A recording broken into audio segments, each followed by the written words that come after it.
오늘 저희가 살펴볼 자료들이요. 보험업계의 현재와 미래를 두고 벌어지는 아주 흥미로운 줄다리기를 보여주고 있습니다. 줄다리기라 재밌는 표현이네요. 네, 한쪽에서는 고객이 가장 힘들 때 곁을 지키는 뭐랄까 되게 전통적인 방식으로 신뢰를 쌓고 있고요. 다른 한편에서는 유명인이나 심지어 별자리 운세까지 동원해서 고객 일상에 파고드는 그런 최신 마케팅 기법들이 있죠. 맞습니다. 거기에 또 글로벌 경제라는 거대한 파도도 있고 금융 당국의 날선 경고까지 더해지니까 정말 복잡한 그림이 그려지고 있는 거죠. 그래서 이번 분석의 목표는 단순히 흩어져 있는 정보들을 그냥 나열하는 게 아니고요. 그렇죠.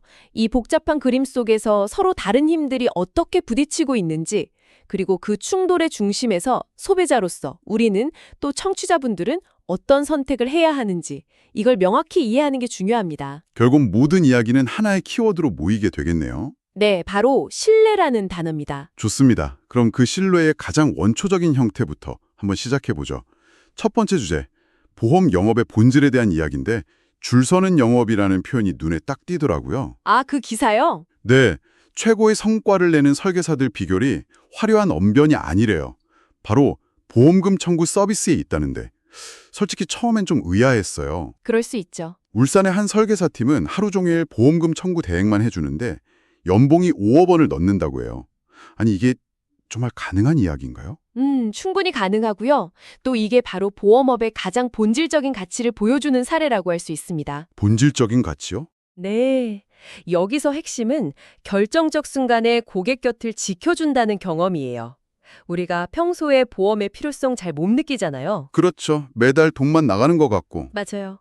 하지만 막상 아프거나 다쳐서 병원에 가면 모든 게 막막해지거든요. 수많은 서류, 복잡한 약관, 내가 받을 수 있는 돈이 얼마인지조차 헷갈리죠. 아, 상상만 해도 머리가 아프네요. 바로 그 가장 불안하고 힘든 순간에 누군가 딱 나타나서 걱정 마십시오. 제가 다 알아서 처리해드리겠습니다. 라고 말해준다면 어떨까요? 와, 그건 정말 든든하겠네요. 어떤 화려한 상품 설명보다 훨씬 마음에 와닿을 것 같아요. 바로 그겁니다. 이 과정은 단순한 서비스 대행을 넘어서는 거예요.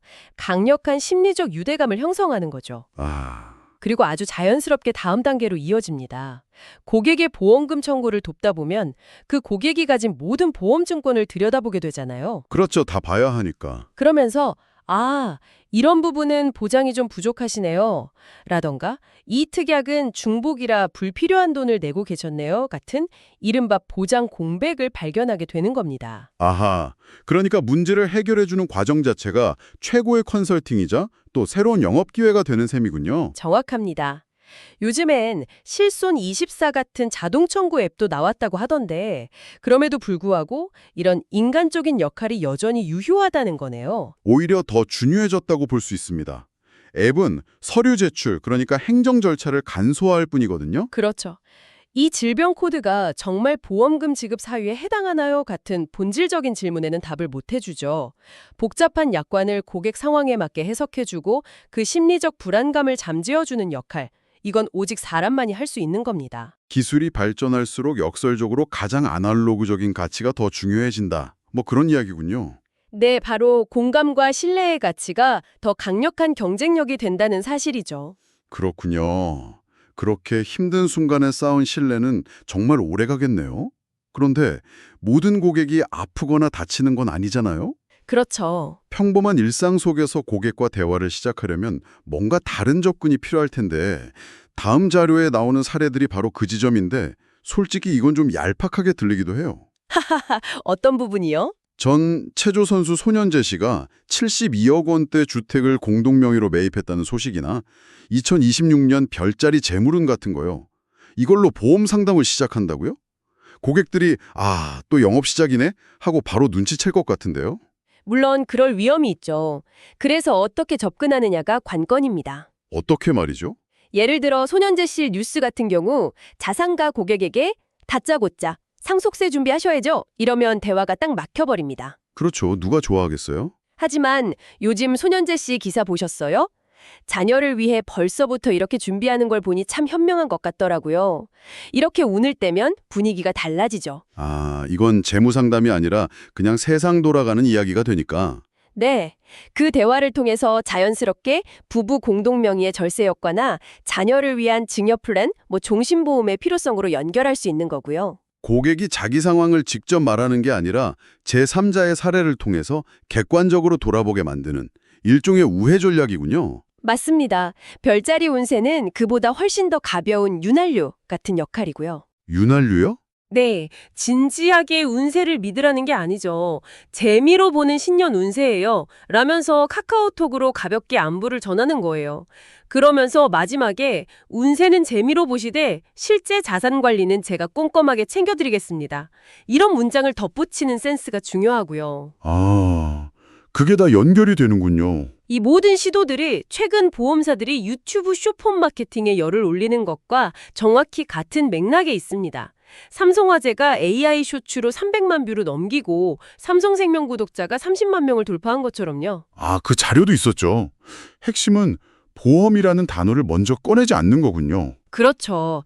짧고 재미있는 콘텐츠로 고객의 일상에 먼저 스며드는 거죠. 관계를 먼저 만들고 필요는 나중에 이야기한다. 하지만 여기서 우리가 처음 나눴던 신뢰의 문제를 다시 생각해 봐야 할 것 같아요. 오, 어떤 점이죠? 보험금 청구 서비스가 만든 신뢰는 고객의 고통에 기반한 깊고 단단한 신뢰잖아요. 맞습니다. 반면에 이런 가벼운 접근법들이 만들어내는 관계는 과연 얼마나 깊을 수 있을까요? 자칫 잘못하면 신뢰가 아니라 그냥 단순한 데이터 확보에 그칠 수도 있겠다. 이런 생각이 드네요. 정말 중요한 지적입니다. 그 경계가 아주 중요하죠. 자, 그럼 이제 시야를 좀 넓혀보겠습니다. 영업 방식의 변화도 결국 외부 환경에 맞춰 진화하는 걸 텐데 지금 바깥 세상, 특히 글로벌 금융시장에 정말 심상치 않은 바람이 불고 있다고 들었습니다.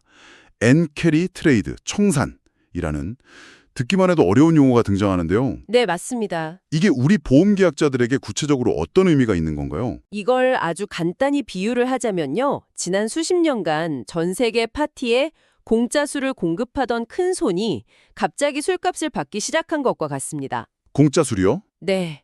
그동안 일본은 제로에 가까운 초저금리를 유지했죠. 그래서 전 세계 투자자들이 일본에서 아주 싼 이자로 돈, 즉 엔화를 빌려서요. 미국 주식이나 한국 부동산처럼 수익률이 높은 자산에 투자해 왔습니다. 이게 바로 엔캐리 트레이드예요. 아, 그런데 이제 일본이 금리를 올리기 시작하면서 이 자금들이 대거 일본으로 돌아갈 수 있다는 우려가 커지는 겁니다. 파티가 끝났다는 신호군요. 대규모 저금이 한꺼번에 움직이면 시장이 엄청나게 출렁이겠네요. 그렇죠. 당장 변액보험 가입자분들은 수익률 떨어질까 봐 걱정이 많으실 거예요. 걱정 수준을 넘어서 지금 당장 행동해야 하는 강력한 신호로 받아들여야 합니다. 이게 왜 중요하냐면 엔캐리 자금이 단순히 몇몇 주식 가격을 올린 수준이 아니거든요. 전 세계 자산 시장에 거품을 만들어낸 핵심 동력 중 하나였기 때문입니다. 그 수도꼭지가 잠기는 걸 넘어서 역류하기 시작하면 그럼 한국 증시는 물론이고 가장 안전하다고 여겨졌던 미국 국채 시장까지 가격 조정을 피하기 어려울 수 있다는 거군요. 맞습니다. 그러니까 여러분의 변액보험 포트폴리오에서 채권형 펀드가 안전 자산이라고 더 이상 안심할 수 없다는 뜻이죠. 그럼 어떻게 해야 할까요? 지금은 주식형 펀드 비중을 좀 조절하고 시장 상황과 무관한 확정 금리형 상품으로 일부 자금을 옮기는 것 같은 적극적인 포트폴리오 재조정이 반드시 필요한 시점입니다. 시장의 판이 완전히 바뀌고 있다는 거군요. 그런데 또 다른 큰 변화도 예고되어 있어요. 내년 3월부터 개인이 비상장 벤처기업에 투자할 수 있는 BDC 제도가 도입된다고요? 네, 더 위험한 투자처는 열리는 아주 아이러니한 상황이죠. 참, 여기서 균형이라는 단어가 중요해집니다.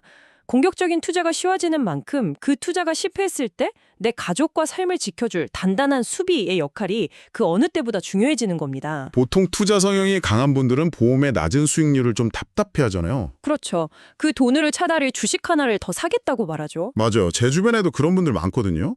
그런 고객에게는 뭐라고 설득해야 할까요? 이렇게 설명해야 합니다.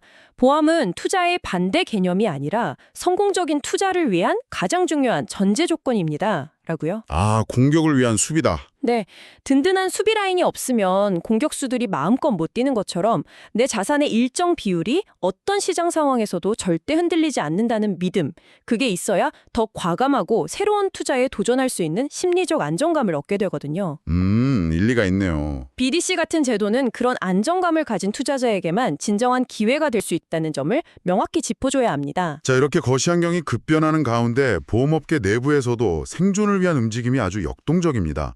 신한라이프는 그룹 내 전략통을 신임 사장으로 내세웠고요. 네, 인사가 있었죠. 차바이오 그룹은 하나생명, 손해보험과 손을 잡았고 또 롯데손해보험은 월 2,000원짜리 미니보험을 출시했어요.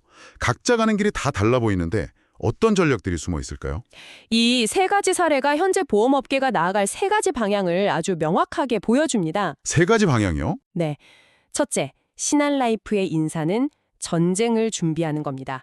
더 공격적인 영업 전략과 상품 개발로 시장 점유율을 뺏어오겠다. 이런 선전포고죠. 그럼 소비자 입장에서는 좋은 상품이 나올 수도 있겠네요? 그럴 수도 있지만 그만큼 불안전 판매의 위험도 커진다는 의미이기도 합니다. 아, 그렇군요. 그럼 두 번째, 한화와 차바이오의 연합은요? 그건 보험의 확장을 의미합니다. 단순히 아플 때 돈을 주는 회사가 아니라 평소 건강관리부터 질병 예측, 치료까지 책임지는 평생 헬스케어 파트너로 진화하겠다는 거예요. 이건 거스를 수 없는 큰 흐름이죠. 그리고 롯데손해보험의 미니보험, 아니 월 2,000원짜리 보험, 이걸 팔아서 회사에 이익이 남기나요? 커피 한 잔 값도 안 되는데 이건 거의 자선사업처럼 들리는데요? 바로 그 점이 핵심입니다. 이건 상품 판매가 목적이 아니에요. 목적이 아니라고요? 네, 고객 데이터 확보가 진짜 목적이죠. 저렴한 가격으로 보험 가입 문턱을 확 낮춰서 일단 최대한 많은 사람들을 자사 플랫폼 안으로 끌어들입니다. 아, 그리고 그들의 데이터를 분석해서 나중에 더 비싸고 포괄적인 건강보험이 필요한 순간에 맞춰서 당신에게는 지금 이 상품이 꼭 필요합니다. 라고 제안하는 거죠. 일종의 업셀링을 위한 정교한 전략이군요. 맞습니다. 세상에 공짜는 없네요. 결국 저렴한 보험료는 제 정보를 제공하는 대가인 셈이군요. 그렇죠. 그런데 이렇게 업계가 각자의 방식으로 뜨겁게 경쟁하는 와중에 금융감독원이 아주 찬물을 끼얹는 강력한 경고를 내놨습니다. 네, 아주 강한 메시지였죠. 허위 과장 광고나 부실한 보안 체계에 대해 무관용 원칙을 선언했다는 소식인데 이건 그냥 으름장 수준이 아닌 것 같아요. 네, 맞습니다. 이게 오늘 논의의 가장 중요하고 어찌 보면 가장 무서운 지점입니다. 그리고 이건 우리가 맨 처음 이야기했던 보험금 청구 서비스의 정반대에 있는 모습이에요. 정반대요? 네, 한쪽에선 설계사들이 고객의 가장 힘든 순간을 도우며 한 땀 한 땀 신뢰를 쌓고 있는데 다른 한쪽에선 회사가 단기 실적을 위해서 그 신뢰의 기반을 무너뜨리는 행위를 하고 있다는 거죠. 금감원이 구체적으로 지적한 내용이 뭐였죠? 정말 심각합니다. 지금 가입 안 하면 큰일 난다는 식으로 불안 심리를 자극하는 광고, 확정되지도 않은 수익률을 마치 보장되는 것처럼 속이는 광고가 만연해 있다는 겁니다. 광고뿐만 아니라 내부 시스템 문제도 지적했죠. 고객 정보. 맞습니다. IT 보안 투자나 책무 구조도 같은 내부 통제 시스템에 대해서도요. 단기 실적 경쟁에만 매몰되다 보니까 정작 가장 중요한 고객 정보 보호를 위한 IT 보안 투자는 소홀히 하고 있다는 거예요. 책무구조도는 도입된 지 얼마 안 된 제도 아닌가요? 네, 금융사고 발생 시 임원들이 책임을 지도록 만든 건데 실제로는 서류상으로만 존재하고 보고 라인조차 제대로 안 지켜지는 등 형식적으로만 운영되고 있다는 사실이 드러난 거죠. 이건 소비자를 기만하는 걸 넘어서 시스템 자체가 무너지고 있다는 위험 신호입니다. 그렇다면 금감원의 이번 경고는 단순히 몇몇 회사를 징계하겠다는 걸 넘어서는 거군요. 훨씬 큰 의미를 담고 있습니다. 보험업계 전체를 향해서 화려한 마케팅과 신사업도 좋지만 당신들이 누구를 위해 존재하는지, 업의 기본이 무엇인지 잊지 말라는 강력한 요구인 셈이죠. 결국 다시 신뢰의 문제로 돌아오네요. 네. 아무리 기술이 발전하고 상품이 좋아 보여도 소비자를 속이거나 그들의 정보를 소중히 다루지 않는다면 그 모든 것은 사상누각일 뿐이라는 가장 근본적인 원칙에 대한 엄중한 경고입니다. 오늘 정말 다양한 자료들을 통해 보험업계의 복잡한 현재를 입체적으로 살펴봤습니다. 요약하자면 현장에서는 고객의 가장 고통스러운 순간을 함께 하면서 아날로그적인 신뢰를 쌓는 움직임이 여전히 가장 강력한 힘을 발휘하고 있고요. 그리고 기업들은 쇼폼, 헬스케어, 미니보험 같은 데이터 기반의 새로운 방식으로 고객에게 다가가려고 치열하게 경쟁하고 있죠. 네, 그 배경에는 또 엔캐리 트레이드 청산 같은 거대한 시장의 변화가 자리하고 있고요. 하지만 이 모든 화려하고 역동적인 변화의 이면에는 소비자 보호라는 기본을 잃어버린 업계에 대한 금융당국의 서늘한 경고가 있다는 점을 결코 잊어서는 안 됩니다. 오늘 우리가 살펴본 모든 이야기는 결국 하나의 질문으로 모이는 것 같아요. 보험 산업의 핵심은 인간적인 신뢰 구축인가? 아니면 데이터 기반의 효율적인 고객 획득인가? 그 두 가지 가치 사이에서 지금 업계가 심각한 모순과 갈등을 겪고 있는 것처럼 보이네요. 네, 그렇습니다. 그렇다면 이 모든 흐름 속에서 소비자로서 청취자 여러분은 어떤 위치에 서야 할까요? 보험사가 여러분을 그저 저렴한 미끼 상품으로 확보해야 할 업셀링 대상 데이터로 보도록 내버려 두시겠습니까? 아니면 정보에 기반해서 여러분의 삶에서 가장 힘든 순간에 진정으로 곁이 되어 줄 수 있는 그런 전문적인 파트너십을 당당하게 요구하시겠습니까? 기술과 데이터 시대에 진정한 힘이 누구에게 있는지 한번 깊이 생각해 보실 문제입니다.